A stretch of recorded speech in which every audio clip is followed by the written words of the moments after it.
to the Rebellion Podcast. It's been a while, it's been a minute, but I'm back, and I have a special guest with me today, my boy TK. How you doing, TK? What's going on? Thanks for having me. Absolutely, yeah. So to the listeners, I keep having technical difficulties whenever I invite TK on the show. I don't know why. It's frustrating, but we keep having to redo episodes. So this is attempt number 2 of this one, but it's going to be a good one. I think we're going to do better this time. What do you think? I sure hope so. Yeah. All right. So I wanted to start this episode off by talking about a new player coming into the Runner Rebels, an incoming recruit, a transfer from the University of Alabama. TK, I know you're an Alabama guy. So I'm going to give my thoughts on Naas Cunningham. That's the player we're talking about. Why I'm excited for him, about having him, I should say.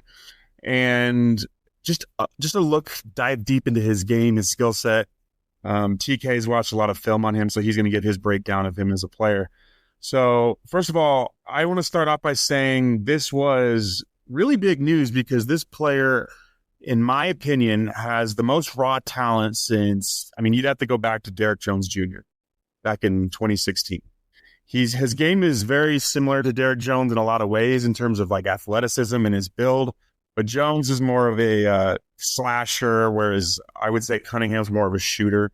And Naas Cunningham is 6'7" with a 6'11" wingspan. He's very athletic. He has, according to some stuff I read about scouting and all that, he has very good elite lateral quickness. Okay, so when you have good lateral quickness with a long wingspan, explosiveness, great size, great height, all that, that is, and he can shoot the 3 ball. This is what the NBA drools over.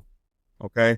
This is the type of prospect that every single NBA team wants. They always want big wings who can shoot and defend, right? Because you could play them at the 2, the 3, the 4, especially in today's basketball, which is positionless. So Naas has, we bring in some really good players, and he has, I would say, the highest ceiling of any player on this team as far as how good he could be. His ceiling is undoubtedly the NBA. Now, will he reach to that level? Well, there's still a lot that we still have to see with him. We don't know how he's going to perform on a Division I court and playing against Division I competition. It's a whole nother ball game. But he has a year under his belt of practicing with Alabama. So I do think there's a good likelihood that he will start for us next year.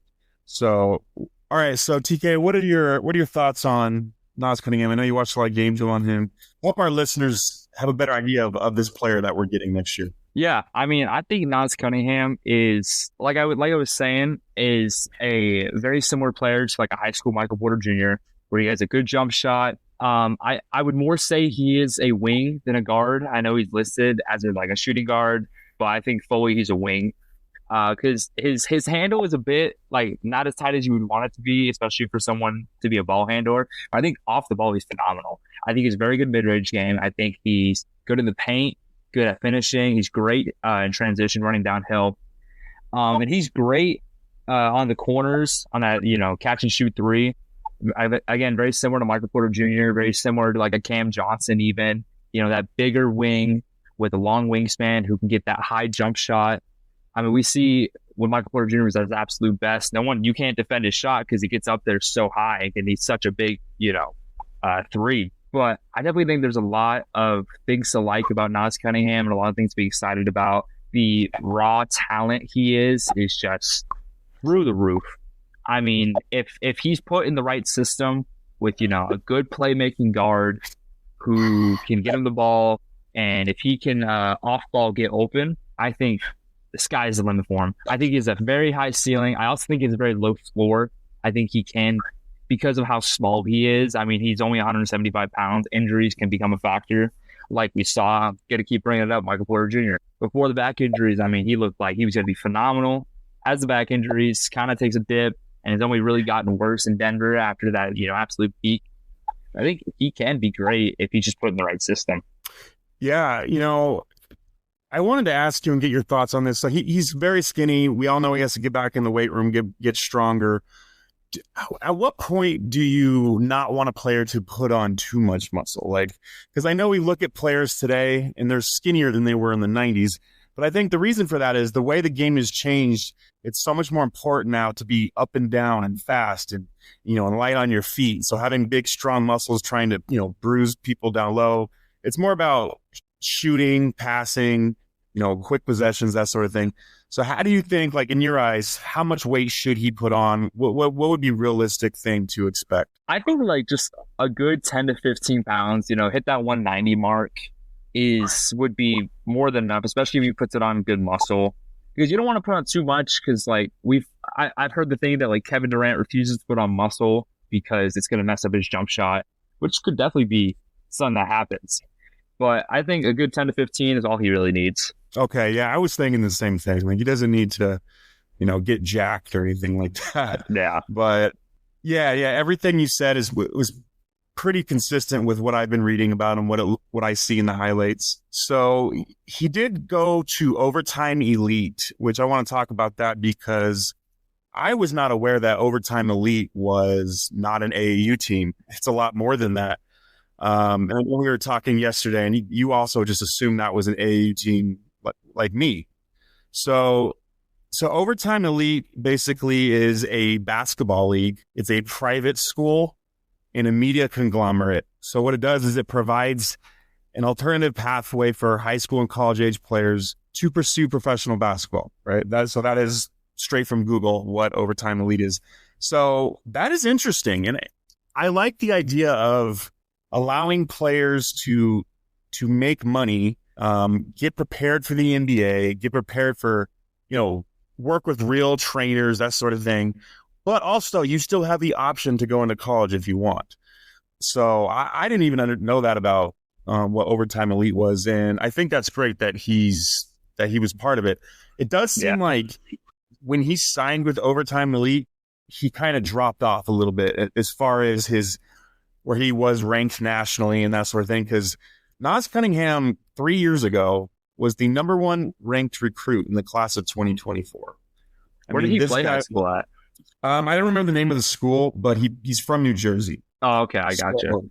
Yeah. So I'm not sure what happened that he dropped in the rankings since then, but from some of the things I have read, because I've been trying to do a lot of research on this kid, he's the type of player that will show up one game and look like a future NBA superstar, and then the next game gets in his head and kind of disappears. We all know players like that. So what do you think it would take to get a player to just perform on a consistent basis, show up every night? Do you think it's just all about what's upstairs? Like, how would you communicate with a player to try and get them to not only play to their full potential, but to be consistent night in, night out? I think it's hard for a player like Naas because he is a wing player, so he's not going to always have the ball in his hand, and it's hard to really make sure he's going to stay confident when he's not going to be getting, as many shots as a point guard or, a big in the paint. So for those kind of guys, again, going back to Michael Porter Jr., I keep going back to it, but to me, they're just so similar.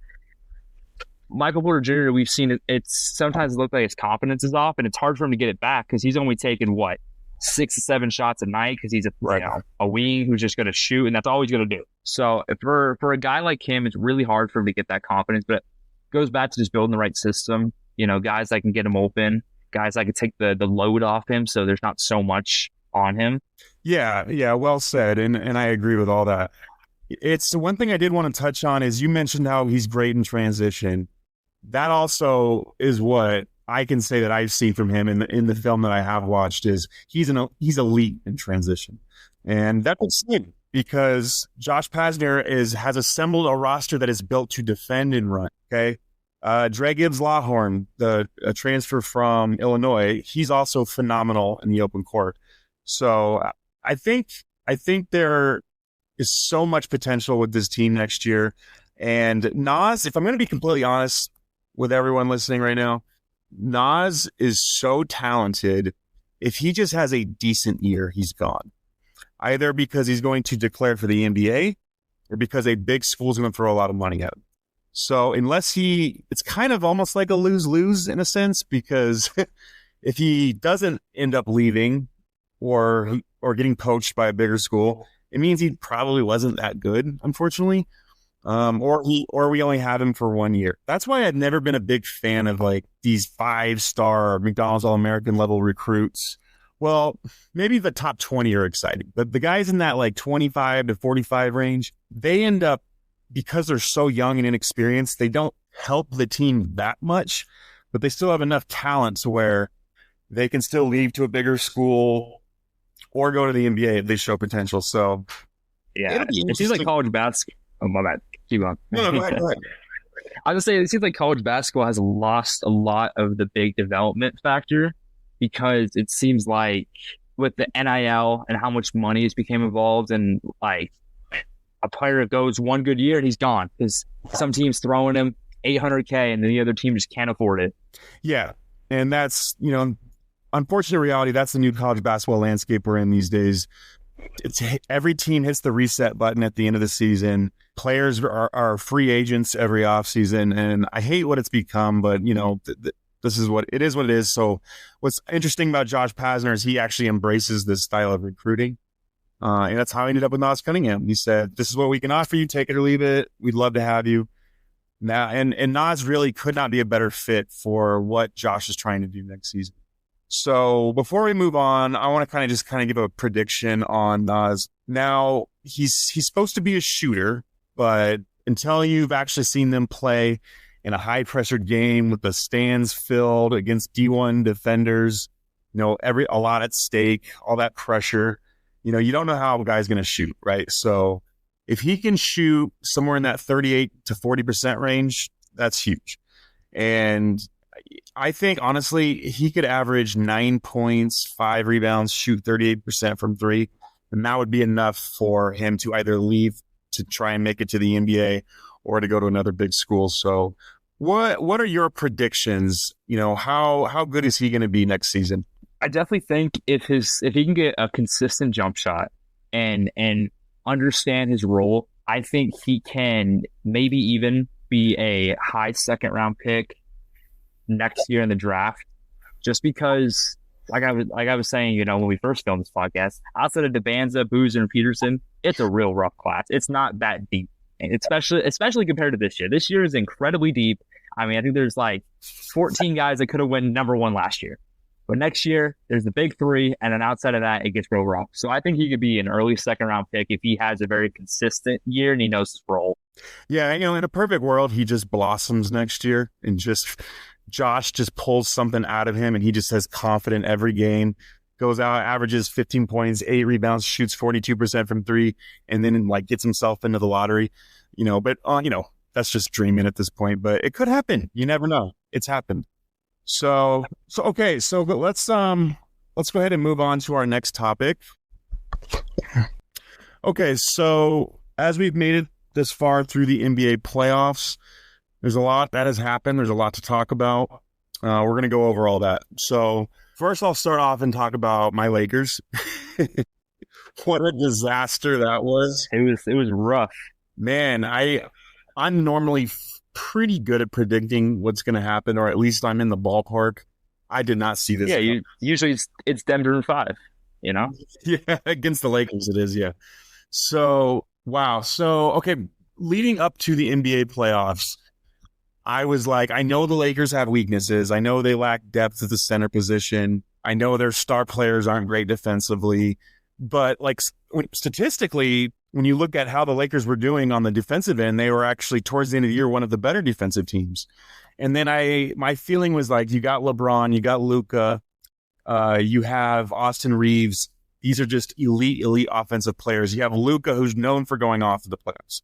LeBron is LeBron. Even when he's old, he's still going to play well in the playoffs.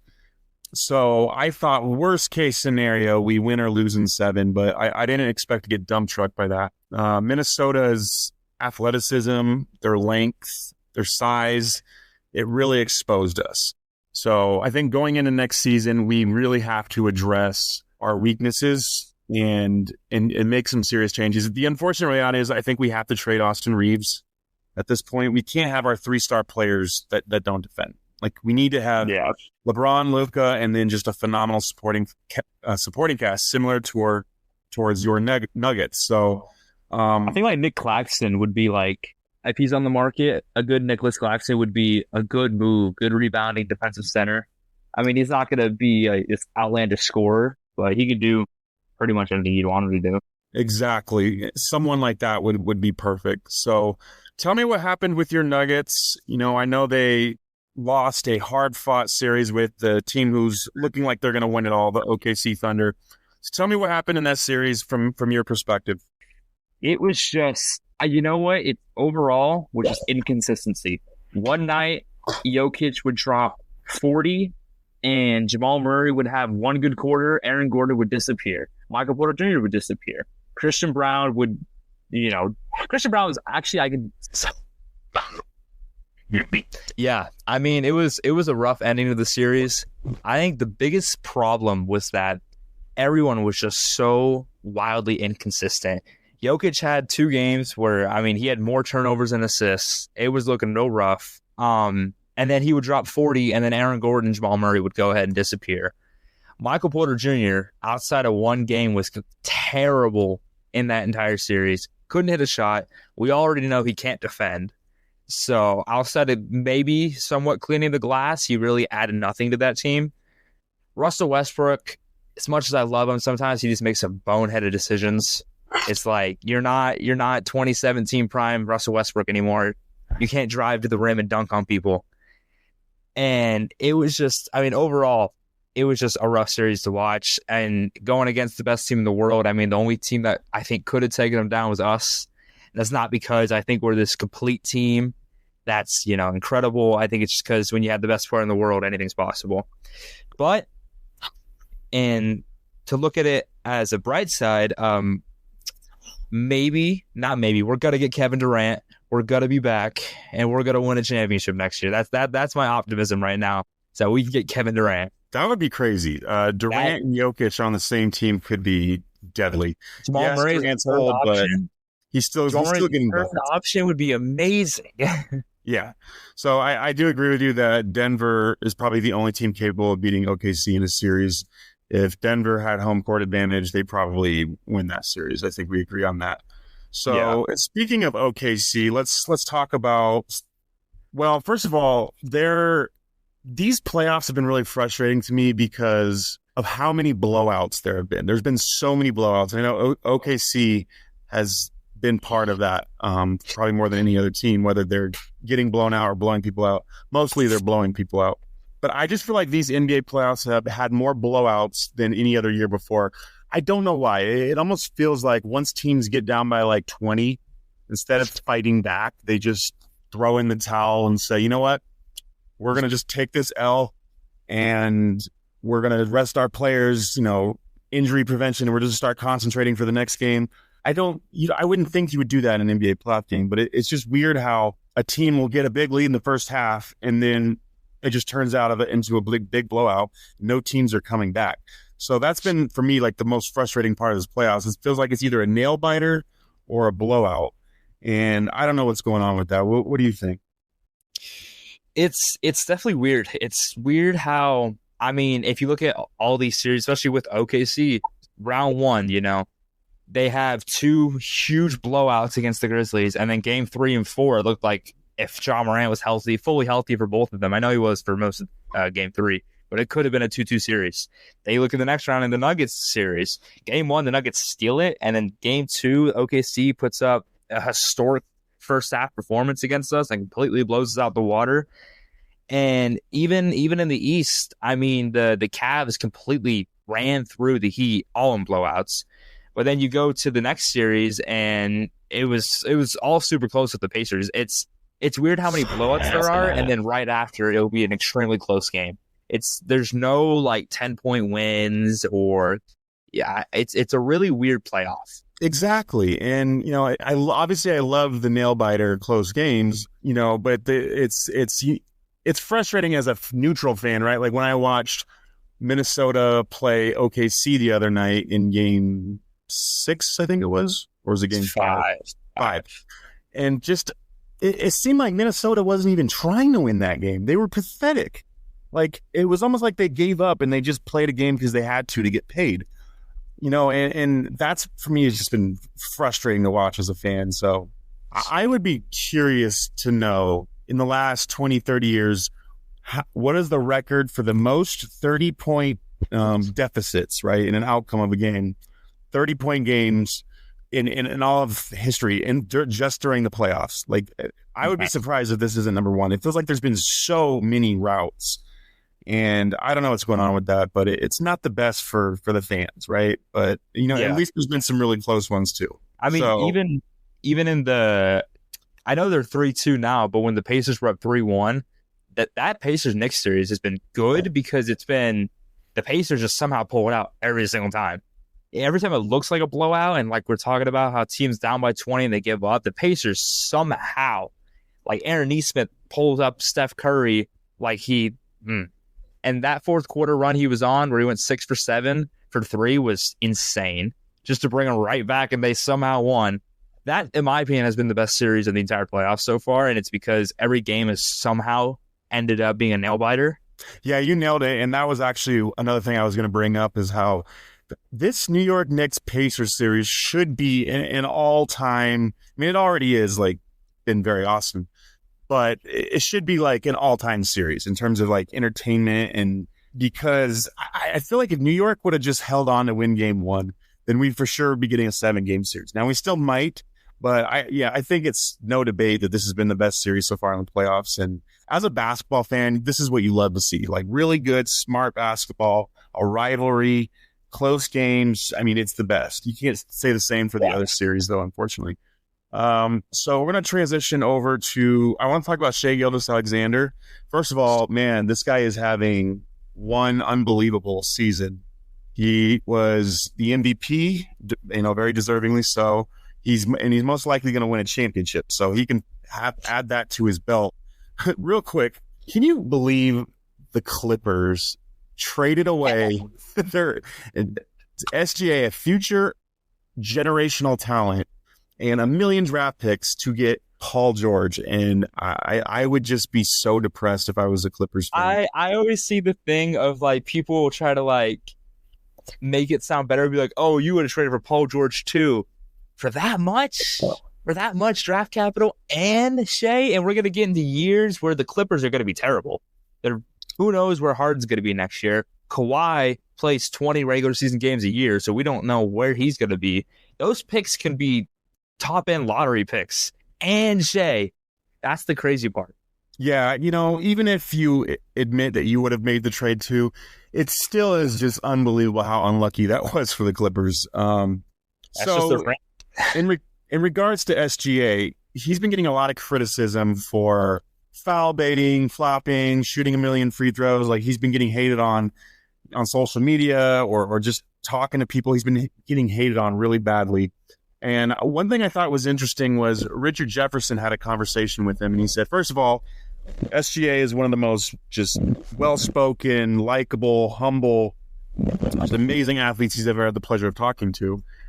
And I thought that was interesting. But what SGA said was, now that we are beating your favorite team and your favorite player, all of a sudden people are angry about my free throw attempts. 2 seasons ago, I was averaging 11 attempts per game, and we were in 10th place. No one cared back then. And I thought that was interesting because it is true. When a team is beating your team or beating your favorite player, you start to hate on the other players or like the star players, like the things they do that's annoying. Like Jokic, losing to Jokic 1 million times as a Lakers fan, it's like you get annoyed, but losing to him shooting the ball over his head and some of the most ridiculous shots ever are going in. But you admit that he's phenomenal player. It's just that, like, I don't know, as a fan, you get that saltiness to you. And I think that's what's happening with SGA. What do you think? Yeah, I mean, I think he's getting the same thing that happened with James Harden. James Harden went to the Rockets, and very early on, people were like, wow, look at this absolute steal. They're getting a 6-man that's turning into a MVP candidate. But once he actually got in those MVP conversations, in those top 5 conversations, people call him a foul baiter. And I mean, he's leading the league in free throws every year. People couldn't stand him. They said his MVP was just a makeup award and that he really didn't deserve it. And it's going to always happen. And I will be on the side of, like, I don't like Shai. And the reason I don't like Shai is because he just took my team out in 7, and he stopped my favorite player from winning his 4th MVP. But I will fully admit that. I will fully admit I'm biased against Shai because he beat my team and he took an MVP away. And I'm not saying Shai didn't deserve it. I do think Jokic deserved it more for the title of a most valuable player. But I see the argument for Shai, and I'm not saying that he shouldn't have won it. I'm just saying, in my opinion, Jokic was more deserving. But I'm not going to come out here and say that Shai is only good because he's shooting free throws. No, he's one of the best players in the league. And people gotta realize that just because his play style might be annoying to you or that he's beating your best team, you can't just completely discredit everything he does. Yeah, and that's what I would say is different about you and me compared to other fans. We could admit our biases, right? We know that we get emotional as fans. And to your point about how Jokic should be the MVP, look, we all know he's the actual MVP. We all know he's the best player in the world. And to me, it's not a debate at this point, right? Yeah. I think the problem is if you gave it to the actual MVP every season, then, LeBron would have 12. LeBron would have 10 to 12. Jokic would end up with 10. So I think it is better if you give other players MVP every now and then. Like, I think it's better for the fans, though. I get it. It's frustrating when, we could have this conversation another day, but there's a lot of players that won MVP that we all knew wasn't the actual MVP, but you also don't want to take away from their great season. So before we wrap up, I did a top 5 or a top 10 rather players in the world a few months ago, and I was very adamant about this list. I was very like, this is what it is, like, and the list I had Jokic number 1, I had Giannis number 2, Luka number 3, SGA number 4, and I had LeBron number 5. Now I can admit wholeheartedly that I had LeBron way too high, which it's hard for me to say that because if you go back and listen to that podcast, I was like, he's definitely this high. If you don't have him in your top 8, you don't know what you're talking about. Because my mindset at the time was the Lakers are winning. They're one of the hottest teams in the league right now. LeBron's averaging like 30, 11, and 9. He has one of the highest basketball IQs of all time. So in terms of just sheer value to your team, I'm like, how could you argue that he's not up in that top tier? Now, after the Lakers got dump trucked by Minnesota in that series, I do not feel the same way now. If you're the 5th best player in the world, you should have won more than one game against a good Minnesota team, but they're not great. I mean, we saw what happened when they played OKC. So when I adjusted my top 5, I try not to be too overly influenced by what's going on in the playoffs, but I hold so much weight into playoff performances. So I shot SGA all the way up to number 2, Giannis 3, and then Luka 4, and then Anthony Edwards 5. Though I feel like I'm probably overrating SGA, and Giannis is at that 2 spot. What is your top 5? I would say, one, you can't argue anyone other than Jokic. I think if you say anyone outside of him, you're wrong. Respectfully, though.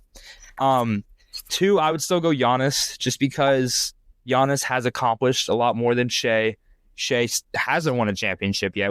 Obviously he's the heavy favorite, but we still have no clue what's going to happen. But I would have Shai right there at 3. I mean, he's the MVP. He's, like I said, we don't know if he's going to win. He's probably going to win a championship, but he's still the MVP. So you got to put him 3, and then 4, I think is Luka. I mean, I think that top 4 is most people's top 4, just in whatever order you want to put Giannis, Shai, and Luka. 5 is where it gets weird, because I think there's an argument for Ant. I think there is an argument for a fully healthy Anthony Davis, Jason Tatum when he's absolutely at his best. And as much as I don't like Jason Tatum, I think I would maybe still have Tatum at 5. Yeah, and there's no reason to argue with that whatsoever. I mean, the guy's a champion. He's unbelievable. The highest paid player in the NBA, if I'm not mistaken. I'm glad you said Anthony Davis, because Anthony Davis has honestly become underrated at this point. I rarely see him in someone's top 10. And while I do know he might not have that killer instinct the same way like a Giannis does, he's one of the most talented players in the world. He's one of the most talented players of all time, if we're being honest. And when he's at his best, he's unstoppable. So I think that's a good segue into my next question, since Anthony Davis plays for the Dallas Mavericks. So Dallas Mavericks were the laughingstock of the entire world for a couple months. We all know why. However, they're now the ones laughing as they got the number 1 pick, which is unfreaking believable. And a lot of people think it's a conspiracy because it's that insane that they got the number 1 pick. They're getting Cooper Flag. How good are the Mavericks going to be next year? Well, we'll wrap this up in 1 minute, and then I just want to get your opinion. How good are the Mavericks going to be? I think people are a tad bit overrating it because like how good they're going to be, because we have no clue what their guard situation is going to look like. Right. Kyrie's going to be out to the playoffs next year, earliest late after the All-Star break. And then Klay Thompson is incredibly old. So who's going to be their shooting guard? We don't know. Spencer Dinwiddie's contract is up. So we don't know what's going to happen with him. It's going to be Jaden Hardy? And I wouldn't trust Jaden Hardy when you have that good of a lineup. I think it truly just depends what they do this offseason. If they can get a decent guard to fill that spot of Kyrie until Kyrie is back, and if Kyrie can come back and by the playoffs be where he was. But I think there's just one final thing that's going to make them a first-round exit or losing the play-in, is that the Western Conference is so good. It is so stacked. I mean, I think the Pelicans could be a good team next year and come back, but I still don't even see them making the playoffs just because how good the Western Conference is. Yeah, I agree with you 100%. I would not put Dallas in that title contender tier next year. I won't even put my Lakers in it until they make a big move. So I agree with you 100%, especially when we're talking about you have no idea if these guys are going to be healthy. Kyrie comes in so late. So I would say the following season, the 2026-2027 season, that is the season that the Mavericks could potentially win it all. But you have to have a lot of luck on your hands, because having Davis healthy, Kyrie healthy, Cooper Flag, I'm pretty confident he's going to be the player he's expected to be. I would say that would be the year that they could win it all. After that, then your stars are getting a little too old at that point. So, all right. Well, I want to thank you for doing this. I know it was a challenge with all the technical difficulties we had over and over, but I think we probably finally figured this thing out. So looking forward to having you on again. And we're going to start a lot of football talk coming up, which I know is your forte. So yes, sir. And until next time, Rebel fans. Thank you.